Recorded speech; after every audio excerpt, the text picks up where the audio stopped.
Oi, oi. What's happening? What's up? What's happening, everyone? Welcome to another episode of Aussies Taking Over the NBA. We've got an early edition this morning. We're doing early times now with kids on board. Super early, yeah. Saturday morning. Saturday Dad morning. time. Dad time. We might have to steal Simmons' bit. Parents' corner one day. Yeah, he isn't doing anything too interesting of late. Remember to like, share, and subscribe. You can find us on Facebook, YouTube. We're obviously streaming to YouTube now exclusively. Facebook can get fucked for all I care. It's got a beef with Facebook. I do. They keep blocking me from fucking posting. It's just Yeah. like, I'm only posting content. I'm not posting fucking spam. Mm. Yeah, it's because I figured out how to rot their free advertising system. Yeah, just tell everyone. Just tell everyone. Yeah, whatever. Yeah, so what are we going to... We're doing a Western Conference semi-finals... No, Western Conference final wrap.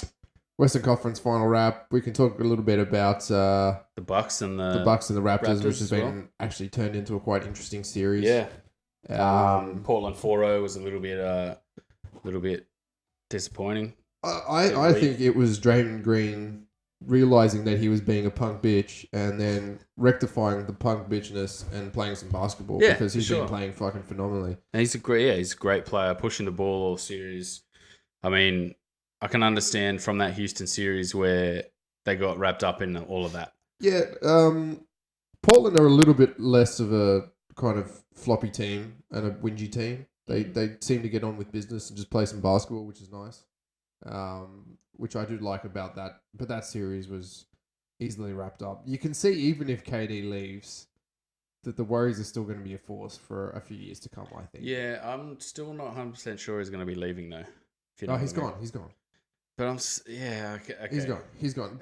I know you're Warriors fan. He's gone. But why would you leave that though? Because I don't understand why you'd $5 leave million $191 I suppose $1 million for contract, the money. And he's it's the money. He's only on $20 million a season. He's he can go get a big payday at the Knicks. The Knicks will be trash for years to come anyway. So the injury really changes things. And I said when he did it that he might be out for the season. So far, he missed all of that series. It was a short series. They're saying they're reevaluating for next week. So, like, while the finals are on, there's a possibility of he's not even doing any training or anything. Like, he hasn't played any basketball. I'm like, he's out. Like, he's going to be out for a month from when he got injured. I don't think he's coming back, man. But it depends how long this Bucks. I suppose the longer the Bucks Raptors series goes for, the better it is for Houston Bucks. Well, I think they can win it without him. Yeah. They can go back to... I don't know if they can beat the Bucks without Durant. You know what I mean? I think it's less of a sure thing. But the Raptors, I feel like they can beat the Raptors. It's kind of like Kawhi and some guys who have never been there before. It's Clay and Kawhi locking down each other, and it'll be a Steph Curry shooting exposition. I think. On Lowry, and then Siakam might play well, and then the rest of the team is kind of not great. Like it's a little. It's just like in this series. I mean, you look at the Philly series. It was really just Kawhi Leonard featuring a bit of Pascal Siakam and some Serge Ibaka late in the series. Kyle Lowry's fucking come out of nowhere and playing really well, shooting the 3 ball. Van Fleet came off the bench. Van Fleet came off and shot like 7 of 9 or 6 of 8 or something like that last game.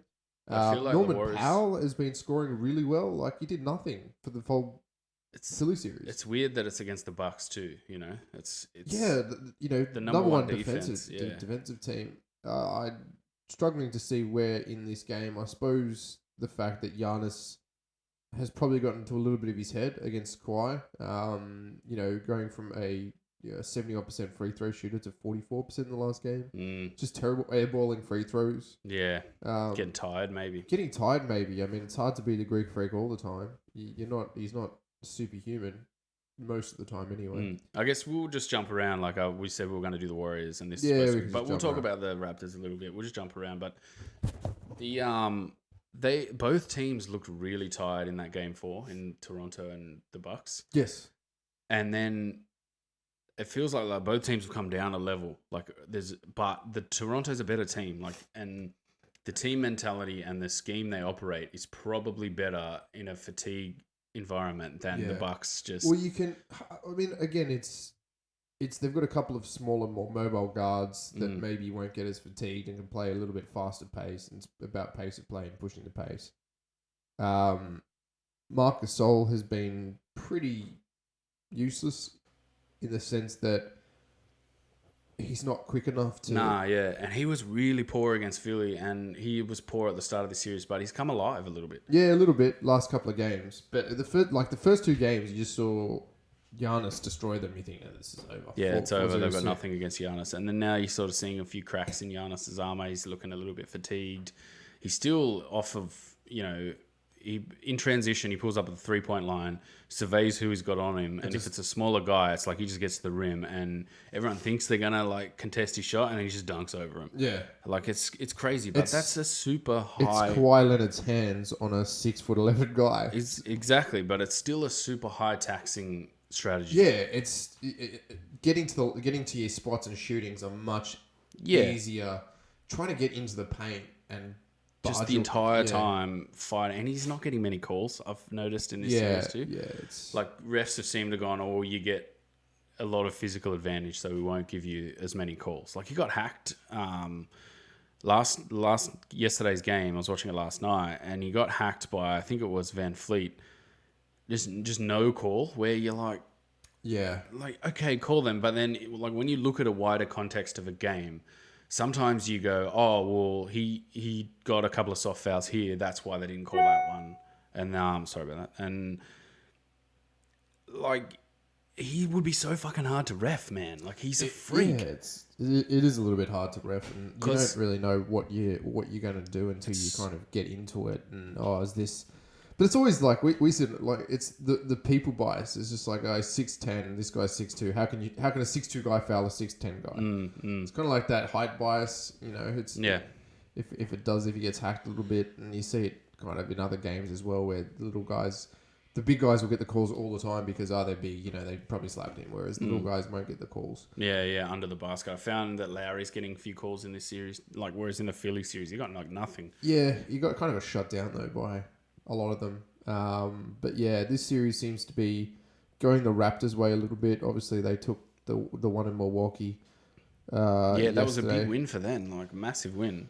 I just don't know if I see the Bucks win on the road. I don't know. Does this fairy tale season come to an end because of some poor reffing or some lackluster back ends? Chris Middleton had a terrible game. Yeah, he was dishing knives, but 6 points yesterday. In game 4, like he was scorching hot. I think he had 30 points in game 4. Looked great. The other problem, like for the Bucks, is it's like a Giannis and shooters strategy. So there's no in between. Like it's Giannis and shooters, or it's I don't know, whatever. Like he's always got 4 shooters.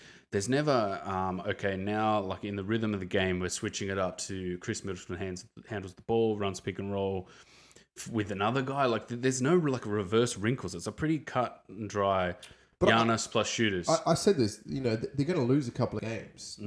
It's how long they can keep a stretch of good games going for. And it seems like they've had a bad 3, whereas that hasn't happened this year. First time they've lost 3 in a row. Yeah, so and there's that too, where they don't have the reps to arrest that. Some teams go, you can. The Warriors at the start of this season, I think they lost 5, and they're just like, whatever, we'll just turn it around because we know we've got the reps to turn it around. Yeah. But obviously, it's a seasonal environment as opposed to the playoffs environment, where it's 7 games and that's it. And then they're playing the same team, like Giannis every night with like some new guys coming in. All right, I'm going to torch you. Torches them. Next guy, new guys coming in, I'll torch you too. Like this. Whereas in the playoffs, it's the same thing. Yeah, and after 2 games, you could tell this Raptors team went, all right, we'll just put Kawhi on Giannis. And then, let Bledsoe shoot. Bledsoe, I think, was shooting like 9% at one point in this series. And then we'll close out on Middleton and pretty much let anyone else shoot. And then it's up to the Bucks to work that out. Oh, no, they've done this, they've done that. And it feels like the Bucks haven't done that. The Bucks have just gone, shoot more threes. That's the solution. Shoot more threes. I think it's exposed Coach Bud a little bit, but you still look at what they're playing. It's cut and dry, black and white offense. Yeah. There's no like, oh, well, we can give the ball to this guy because all season we've been just turning our offense around and doing this. Or we could throw it to Brook Lopez in the post and but Brook Lopez is standing 30 feet from the basket all the time now. Like, and he's just hooking up shots because it's cool. That's fine, but if your shot's not dropping... that's his mandate. Yeah, if your shot's not dropping, you're running Middleton off the line. Kawhi's lockdown. They need to find like, okay, we need to find this extra, and that's what the playoffs always has been about. I think that X factor has been Brogdon. Since Brogdon's been back, they've been a lot better. But as that kind of second ball handler, he's also been a little bit chopped. Yeah. You know, in the lane a little bit. And they're so long, man. Milwaukee's such a long team. It's crazy. Like adding Mirotic was a good buy. Like he's kind of a 6'9" long guy, and he's looked a little bit slow in the last couple of games. Defensively, he's looked terrible. Out of sorts physically. He's coming back with an injury as well. Ilyasova had like that crazy game in game 2 where he was just lights out, hitting everything, 70,000 charges in a game. Like I don't know how the guy just draws charges. Like, it's crazy. But none of it is like we could flip this. Yeah. Like we'll flip it, we'll do this, and now we'll run like that. And I was going to say the Spurs because it kind of is the Spurs, Kawhi and Danny Green and some other Raptors. And like the Bucks don't really look like they have that. Like flip this right now. Your move, Toronto. How are you going to counter this? Like it looks like after. We'll just keep going because that's what we've done all season and it's worked, and we've beaten 3 out of 4 times during the season. We're bound to come good. That's what it's kind of like. We're bound to come good. We're bound to win this game. And there were stretches yesterday in that game where they would go on these little runs of scoring, but then their defense would just let them back into the game. And you're like, you can't let that happen. But their mentality isn't, oh shit, we can't let that happen. We've got to get back on defense. They still feel like they're just like, just keep bombing shots. We're going to win. We're going to score more than this team. Yeah. But both teams aren't scoring as many points, and it's a slugfest. It's still 35 for Kawhi yesterday. It's pretty crazy. He is ridiculous, man. Yes, he is ridiculous. The quality of shots he's getting are way better, like way better shots than some of the Bucks shots. Yeah, and then the Philly series, but they're creating shots for him. Like they swing the ball, it goes in, someone drives, and then someone leaves Kawhi, and he's got a wide open 3 and he hits it. Whereas the Bucks kind of like early in the shot clock, Giannis will just toss this like fireball at someone and then stand there, and you're like, yeah, but you need to be able to play make a bit better than this, like Giannis, like. And it's a super taxing, like I said, super taxing playing in transition all the time, always running. If you're not conditioned to do that, it's going to be a struggle. But I just don't think like Giannis isn't that good a playmaker yet. No, and he's not as good a shooter yet. And I feel like he's playing like I'm top elite at everything. And you kind of got to go, mate, like you're not the greatest playmaker here. And I find like his size and gangliness also kind of restricts passing lanes as well. Like he can't, like if they've got their hands there, he doesn't have like the force to whip a pass in a crowded area. And that's when they're letting him drive into those areas. And then he's like, oh, I've got guys on me. I've got kind of to could toss taunt something some passes out. Yeah. And it's weird. And if he was available to spot up and shoot, that might change the spacing. But you can see that Toronto's just like, yeah, we'll let him take a 3. No worries. Because we know if he drives, we can just put Gasol and someone in there. And that's his move. That's where he's going to. And he does it every time. Like he's got to kind of learn his way out of that. And that's their first year. It's the Ben Simmons effect, I suppose, as well. It's if you clog the lane, what is the scoring option? I mean, Giannis hits the 3 ball a lot better, obviously. I think he was 2 of 3 last game. He's not a high volume 3 shooter, but he can shoot the 3. That's not... The problem he's been having is that when he gets to the line and gets the call, he's not taking advantage of that. Yeah, that's shooting free throws. Indeed. I think... I don't know if the Bucks can win this next game. You don't think they take it to 7? Looking Where's at it... Thon? Thon would be there lifting this team into willing. Really? Nah. No, maybe, but I just look at it and still go, there's no switcheroo here. Like, the switcheroo should have come in this game where it's like, okay, Toronto, deal with this new thing we've got for you. Whereas they didn't do that, and Toronto kind of went, oh, sweet, they're not changing up the game. Just keep doing what you're doing, boys. We'll keep giving the ball to Kawhi, and he'll score. Lowry didn't play too badly either. Gasol, it's like, oh, Gasol has arrived in the series, and suddenly they've got a wrinkle that's changed the whole thing. Like, oh, shit, we've got to deal with Gasol now. And then, Van Fleet off the bench was just shooting bombs, and Danny Green hasn't been playing that well, but everyone else made up for it. Yeah. And I just don't see the Bucks they don't have that, man. And Bledsoe, it's almost like you got to sit Bledsoe and just George George Hill's going to play all your minutes. Yeah, he kind He's kind of of struggling, and that's a little bit in his MO as well. He's struggling in the playoffs. He did it last year, kind of just disappeared against the Celtics. I'm not sure how they get out of this. It's really looking on paper like you've got to try and beat the Raptors to save your season, but I'm not going to put money on that. You know what I mean? Like, it might happen. They might be able to do it. They might have a red hot game where they just destroy them, but I'm not putting money down on them winning that game 5, 6. Look, I think if they do take it to Game 7, I think the Warriors have just three-peated. I really do. So, who against who? I think if the Eastern Conference goes to Game 7, both teams are going to be so tired. Yeah, well, that was a bit of an advantage against Portland for the Warriors, which was good for them. I don't know. Like, if it goes 7... The Raptors have played 2 7-game series. They've got home court too, so both East teams have home court. So the Warriors are playing away from home. Okay. First game, no matter what. They're a known team that after they have 5 or 6 days off, they come out shooting like absolute shit. Like their rhythm's off. Yeah. Like you go, oh wow, they're going to be really fired up. They're going to be really rested, but their rhythm's off. They shoot like absolute shit at the start of games. I'm not, it kind of happened a little bit in the Portland series, but I don't know, man. Like, what do you reckon about the Bucks Raptors? I think it goes to 7 games. I think the Bucks pull something out of their ass. Beyond that, I've got no crystal ball for that series. Yeah. I also thought the Bucks were just going to wipe the floor with the Raptors. 7-game, very physical series against Philly, and somehow Kawhi has just become the Terminator and continues to just run at the same pace, 35 a night. 10 rebounds, a few steals, a few lockdown. Like, it's ridiculous. Yeah, it's crazy. He's like a Terminator. He is. And he's got more to his offense than Giannis, really. Like, there's more wrinkles that you can fit in better. The schemes they can run around him are a lot better. Well, he can literally just like fourth quarter, you just score. That's it. And we'll just stack out. We'll just be here if you need us, but Kawhi, just take the ball and score. It's very much like Curry in that respect. But yeah, the series, the potential is that the Raptors probably get beaten by Golden State. If the Bucks get there, I just don't think they have an answer for the Bucks.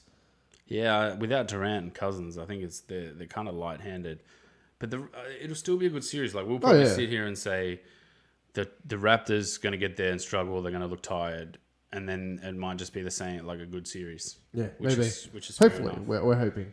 So I was just looking at here. Like, there was the blowout in Game 4 against the Raptors. Like, the Raptors blew them out. Like the Bucks here, 108 points, 125. So they blew them out in Game 2. Like, that was a big statement. Brook Lopez threw a big punch in Game 2. Game 3 was tight, 112 points. It's not too bad, but they're not regularly scoring like high numbers, like 120, like 108, 125, 112, back down to 102, 99, held under 100 points. Yeah. At home. So they've got to find that flip the script thing. They've got a big game in them. That's the thing with the Bucks. I don't know if it's maybe it was that Game 2 and they peaked early. Yeah, maybe. You would have thought at home that was their big chance to just throw another massive punch and go, right, we'll take you away from home and we'll see if we can beat you there and make it a 3-game series. Like, Toronto's just completely flipped the script on that. You would think they're going to close it out at home. Like, that's where you're looking. Toronto's going to close this game out. Like, yes. But how do you, like, the Bucks are just so, like, they could just heat up. Lopez could shoot well. Brogdon could shoot well. Yeah. They've got to have Bledsoe come out and go, right, I'm going to have a 29 on 11 of 15 shooting and have a crazy, like, I don't even think any of their players have a level to go to that's going to change their entire fortune of what they're doing. But yeah, it's just, I don't know, man. Hard to predict. So back to the Warriors, I guess, against Portland. It was a sweep. Did you predict a sweep? Yes. I think you did. Yeah, I did. And Portland just looked tired. They were tired in Game 1. I was really surprised in Game 1 they came out just throwing punches. And I'm like, what are you doing? You just came off a 7-game series. Like, ease into the series, relax, don't go out crazy. And then the Warriors were just like, third quarter, they go, sweet. And then just beat them. Curry got hot at the end. Clay played pretty well. And Draymond just keeps the pace up the entire time. Yeah. And athletically, it's like, Jesus, man. Like, from night and day from the season to the playoffs, very different. We didn't see this all season from Draymond. Yeah, but they've just been there so many times before that they know exactly what to do. They have a pretty relaxed season as well. People don't play many minutes. Yeah, it's pretty chilled out. It's all by committee. They all make sure everyone plays about 30, 33 minutes a game. And it pays off. Like, it pays off at the end of this season. But, like, Bob Myers did have a go at him and go, you got to get in shape, man. Like, what the fuck are you doing? He's like, I've got shoulder injuries. I've got an ankle and toe injury. Like, I can't get in shape. So they gave him some time off to just recharge. And then he's come to the playoffs like, right, it's all or nothing in the playoffs. And I think more teams are going to have to take this seriously. Like, it's going to suck for the league, but more teams are going to have to take we've got to sit out a few guys here and there all season, restrict them to 33 minutes a game per season, because this is something that the Warriors have tapped into. Like, it's something that maybe only they can do, though. Like, maybe only they can do that because of just how talented their team is. Yeah. You know, you got Curry and Clay who can shoot really well. You know, but the buy-in, like, I'm really amazed at how they empower the rest of their guys. Yeah. Like, Looney's come off the bench and just played lights out, and you're like, Looney? Like, fucking sweet. Like, that's a $14 million guy. But, you know, like, it's not a real representation of what this player will be over an 82-game season. No. These guys are so good. They put him in these positions 5 times a night. You see those 5 times a night and just go, sweet. Like, and it's like he's in a cruise lane. He doesn't need to do anything. He doesn't need to, like, spaz out with the ball here and there. Like, all he does is get sweet little pick and roll hammies from Draymond under the basket, pump fake, go up. And he's doing that really well. Like, last year was a bit, and he's really improved that. But somebody in the organization's gone, 5 times a night, you're going to get this. You need to now work on this where, you know, you stand on the baseline, you turn, you make a cut, you get the ball, and you pump fake and you finish. And it's so easy to do that with a team where it's so well structured with the way your shooters play. Like, you got Clay and Steph who defend, even though Steph's not a great defender, still tries. Like, you go back to that Houston series, a lot of the time you'd watch Harden and Harden didn't even try. Like, you're like, man, step out on your guy there, and you just watch a guy go to the basket, and you're like, it's totally different. Like, at least, like, Curry might be not the greatest defender, but at least he fucking tries. He gets in front of guys. He was getting a lot of fouls because he's not a great defender, and it's a high-level series. And then you add that with Clay, and Iggy's been fantastic on defense. But to tie that back to Portland, they're kind of not the same level, really. Like, you look at them and you're like, these guys are a two level below team. I think with Nurkic in the team, it brings it up to a bit closer. I think Canada had a good outing, but not that same player. And they had some good buy-in from Leonard and Zach Collins, but that was mainly only shooting. Yeah. You know what I mean? Like, it's not... these guys took it into the Golden State and hurt them. It was kind of like these guys just knocked down some shots. And how viable is that, really? Yeah. You know, it's not...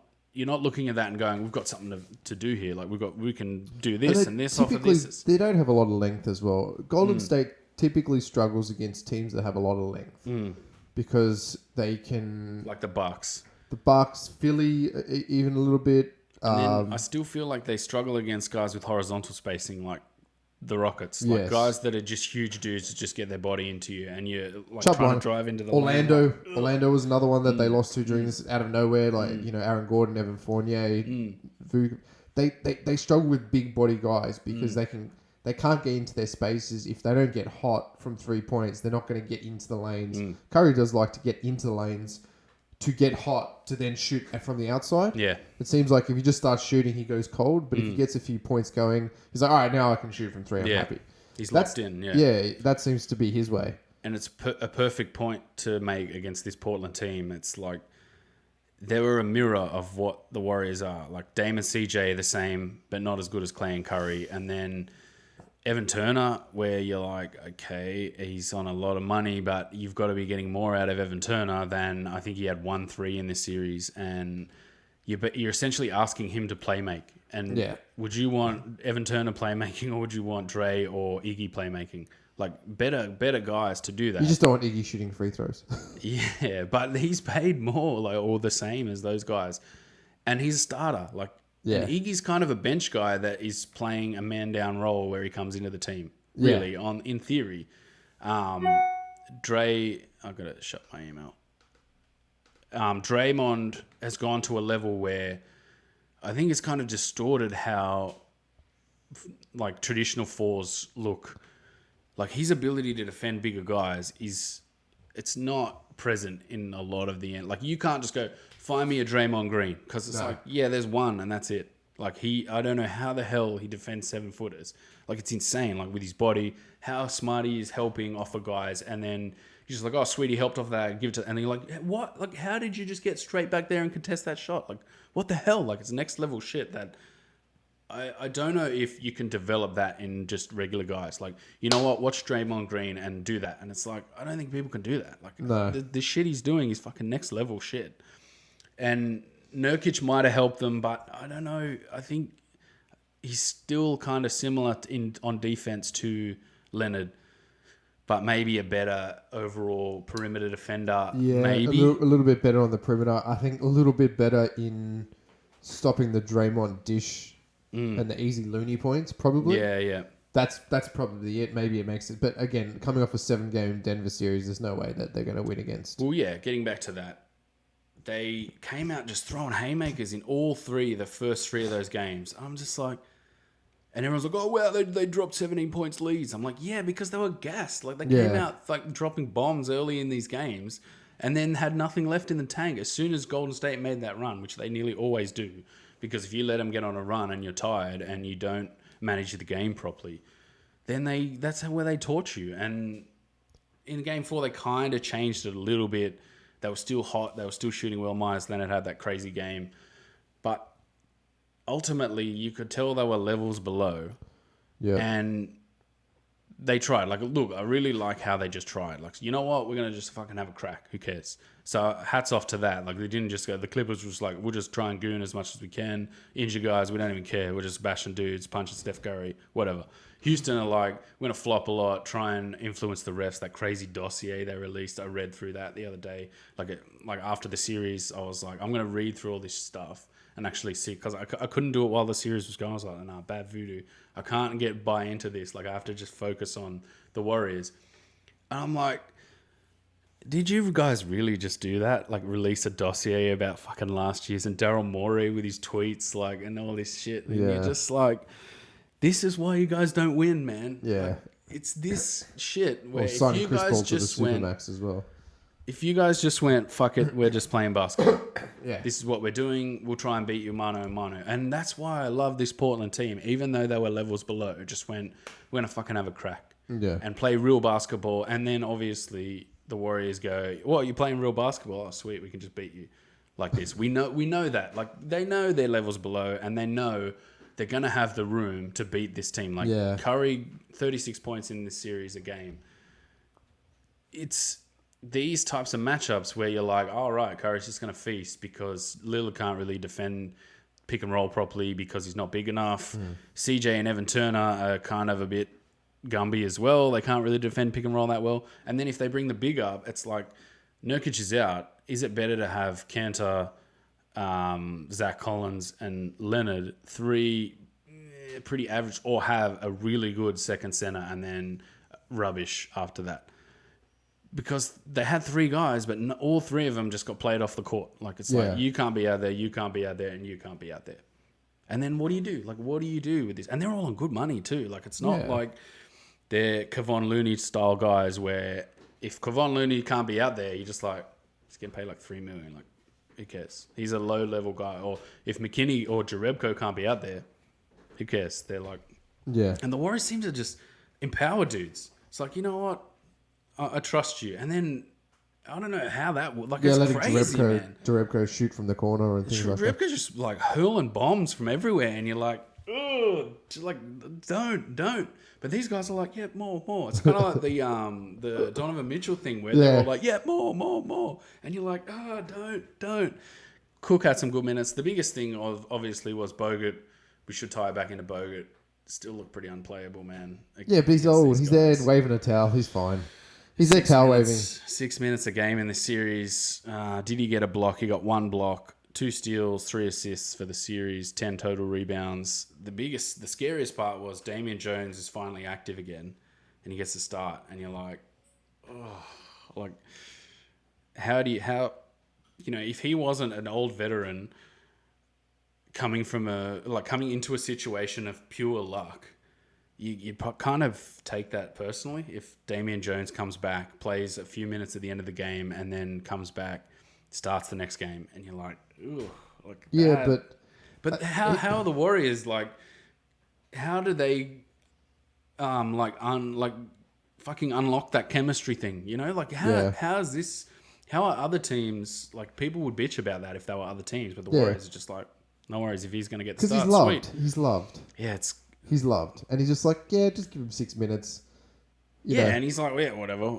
Jacob Evans had a few minutes. Jordan Bell was the other guy who played pretty well in assists, but like I don't like specifically focus on other teams. Like we've tried to the Aussie teams this season. I don't understand how the chemistry thing. Like people can look at it and go, "Oh wow, great chemistry!" Like let's try and work on that. Like you can't. Like that's such a fluke. That's such a lightning in a bottle to have this insane amount of chemistry in a team. That other teams can't really go, oh, you know what we've got to do? We've got to be like these guys. You know why? Because they don't build around a big.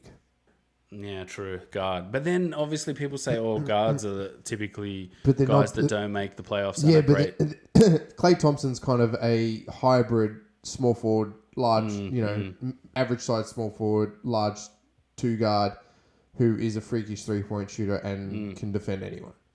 Draymond Green is a 4 that can defend above his size, so you don't need a 5, right?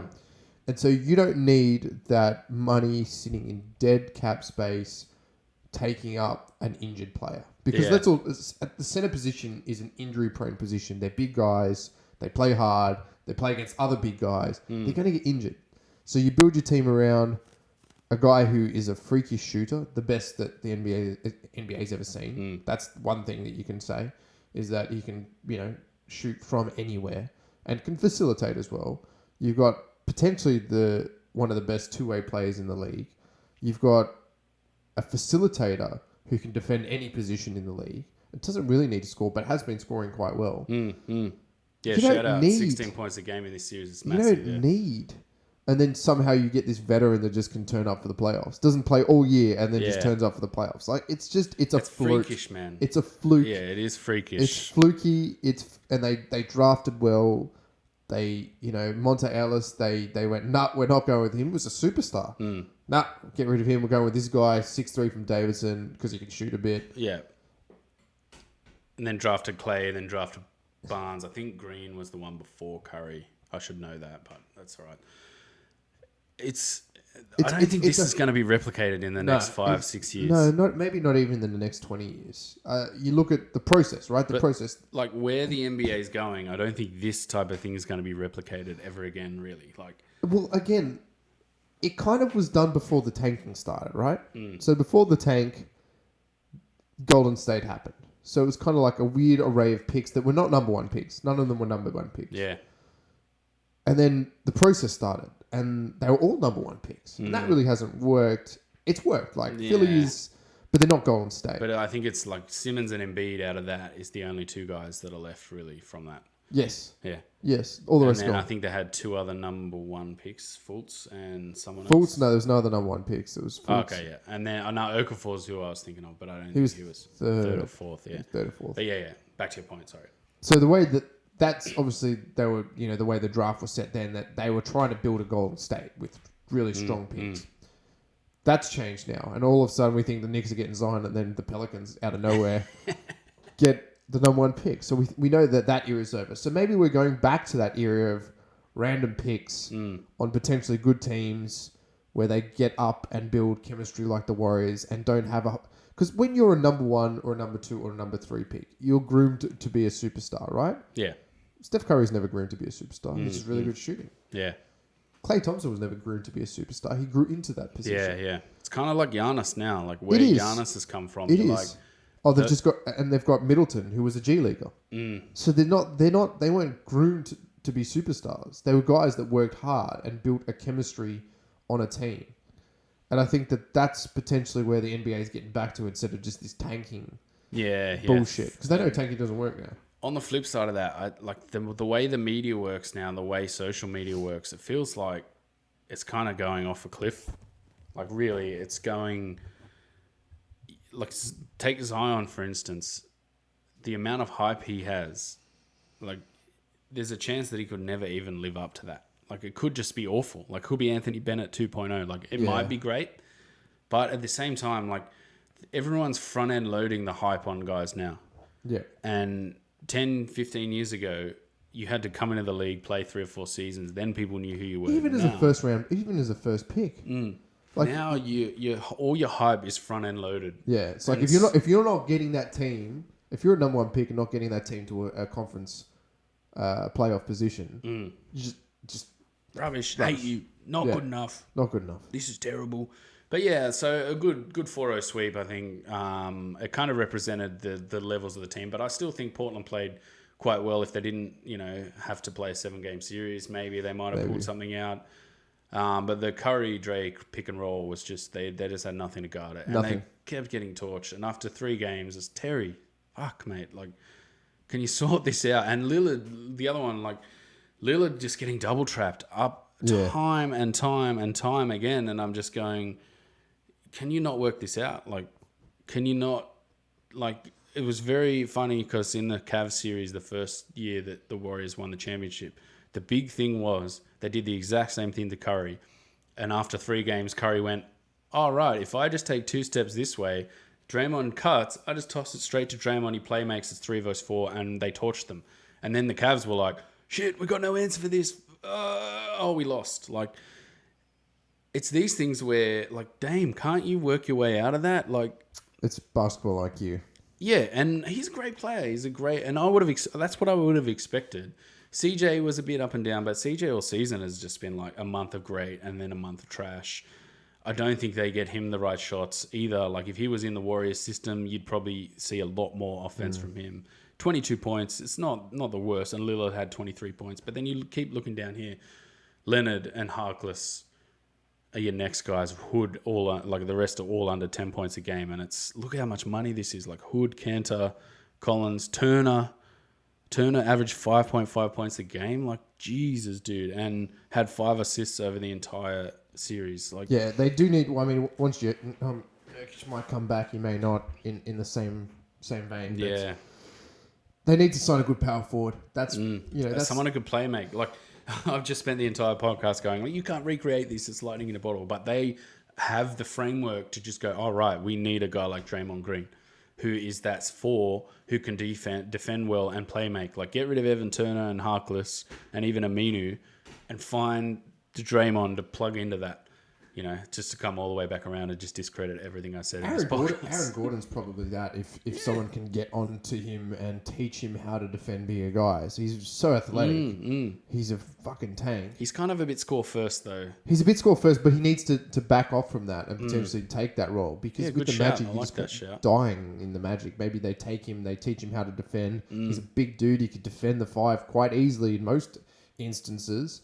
If he goes away from that score first mentality and be more of that team player, potentially that is it. Aminu 3.5 points a game. He's just trash. He is, but they're main guys, man. But anyway, the other thing too, like we completely wrote Portland off at the start of the season. We were like, shit. I didn't. I did not Sorry, at all. I did. You did. I did. I had them at 50 wins, I think. Sorry. Yeah, I should correct that. Sorry. But I did say this could either, like a roll of the dice could send this off a cliff or they might come back from this. But credit to them, man. Like, all right, they beat OKC. That was great. That was kind of their season defining moment, was beating OKC. They beat Denver in 7, where it was kind of like, oh, Denver lost that, maybe. Because they were tied, 7-7. And then to lose, like to come to the conference finals and get beaten like that, doesn't really represent the season they had. No. So I kind of feel sorry for them at the same time. Like, but you got to the conference finals. That was kind of thing. You're not going to beat this Warriors team who play very... They're essentially the poor man's Warriors. They are. That's really what they are. The way they're set up, their guards are set up, their system's set up. They're the poor man's Warriors. And you can't beat the full-strength Warriors with the poor team. So I hope they rebuild in the off-season. I like what Terry Stotts did. Look, I don't think he coached that well in this series. But how many coaches get to a finals and then run out of ideas? You know, it happens all the time where do you define this coach by, you got to the conference finals and just completely fell over. Your team was tired and you couldn't work it out. Yeah. Therefore, you're shit. Yeah. Like no one does that. So I hope credit to him, man, because he turned that around from last season, like that embarrassing sweep to the Pelicans. Yeah. This is not an embarrassing sweep. No, it's a sweep tight to sweep. Wider league. Anyway, yeah, we'll wrap this up. We've talked enough about the Warriors, and then we're going to do a Philly one after this. We are indeed. Yeah, right, sweet. All right, guys. Out a sweet Philly one. All right, take it easy, peeps. Like, share, and subscribe. Hit the bell or something. I'm not that well versed in YouTube cred, but hit the bell. Everyone says hit the bell. Hit the bell. Hit the bell. Don't know what it does, but hit it. Peace.